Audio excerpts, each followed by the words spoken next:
If you're choosing between LibreOffice, OpenOffice, and OnlyOffice, this isn't just Office Suite versus Office Suite.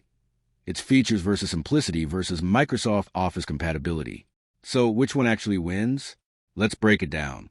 LibreOffice is the most actively developed and feature-rich option of the three. It includes Writer, Calc, Impress, and a huge set of advanced tools that make it feel closest to a full desktop Office suite. It's also updated frequently and has a much larger community than OpenOffice. But here's the catch.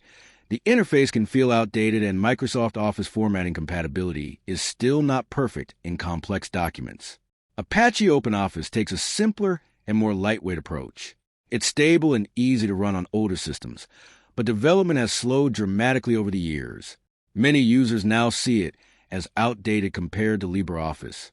The biggest downside is update frequency and missing modern features. OnlyOffice focuses heavily on Microsoft Office compatibility and modern UI design. Its interface feels much closer to Microsoft Office, and docx/xlsx/pptx formatting is usually more accurate than LibreOffice. That makes it very popular for collaborative and business workflows. The downside is features. While the UI is polished, power user tools and advanced functionality are generally weaker than LibreOffice. So the real difference is this. LibreOffice prioritizes features and open-source power. OpenOffice prioritizes simplicity and stability, while OnlyOffice prioritizes modern workflow and Microsoft compatibility. So which one wins? Choose LibreOffice if you want the most complete free Office suite with advanced features. Choose Apache OpenOffice if you want a lightweight basic Office suite for older hardware.